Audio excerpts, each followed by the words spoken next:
सुबह का भोला अगर शाम को घर आ जाए तो उसे भोला नहीं कहते। बहुत समय पहले की बात है। एक ब्राह्मण थे। वह गुरुकुल चलाते थे और भिक्षा मांगकर जीवन यापन किया करते थे। रोज सुबह वह भिक्षा के लिए जाते और केवल उतना ही लेते जितने की जरूरत होती।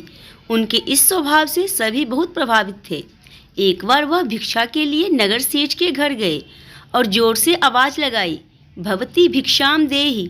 यह सुनकर एक सुंदर लड़की घर से बाहर आई जिसने उन्हें भिक्षा दी।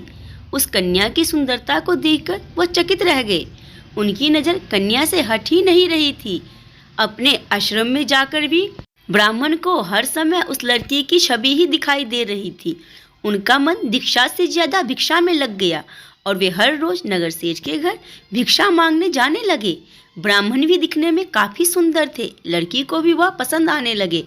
एक दिन वह लड़की सब कुछ छोड़कर उनके साथ चली गई। दोनों प्रेम के मोह में जीने लगे।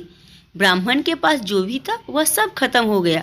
उनके इस व्यवहार के कारण उनकी छवि भी खराब हुई और सभी उनसे दूर हो गए। जिसका उन पर कोई असर नहीं हुआ। वो तो बस उस लड़की के प्रेम में पागल थे। जीवन बसर करना मुश्किल हो गया। तब उस लड़की ने ब्राह्मण से कहा कि वो नगर के राजा के पास जाकर उनसे भिक्षा मांगकर ले आए, जिससे उनका गुरुकुल फिर से चलने लगेगा। उन्होंने लड़की की बात मान ली और वो राजा के महल में पहुंचे, लेकिन उन्हें घुसपैठी समझकर बंदी बना लिया गया।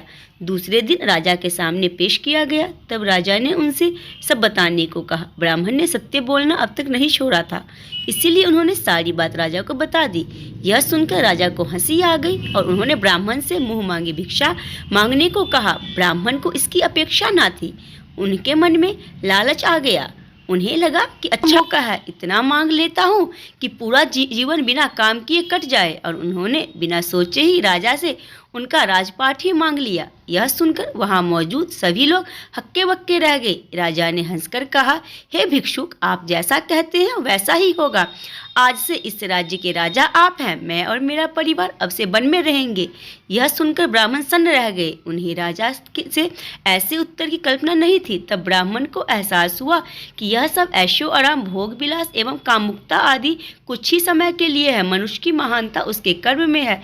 इस घटना से ब्राह्मण अपने ज्ञान का पुनः आभास हुआ और उन्होंने राजा से हाथ जोड़कर क्षमा मांगी और उनका राज्यपाट उन्हें लौटा दिया और खुद वापस गुरुकुल जाकर अपनी मेहनत से जीवन यापन करने लगे और उन्हें फिर से सबका प्रेम मिलने लगा। दोस्तों, इसीलिए कहते हैं कि सुबह का भूला अगर शाम को घर आ जाए तो उसे भूला नहीं कहते। किसी भी परिस्थिति में मनुष्य को अपनी आधार, काम और सत्य को नहीं छोड़ना चाहिए। लेकिन अगर किसी से कोई ऐसी गलती हो जाए और उसे उसका एहसास हो जाए और वह उसका प्रायश्चित करे तो ऐसे व्यक्ति को दोषी कहना गलत होगा। उसे उसकी गलती सुधारने का पूरा मौका देना चाहिए। अगर वीडियो पसंद, वीडियो को लाइक, चैनल को सब्सक्राइब, वीडियो को शेयर जरूर करें।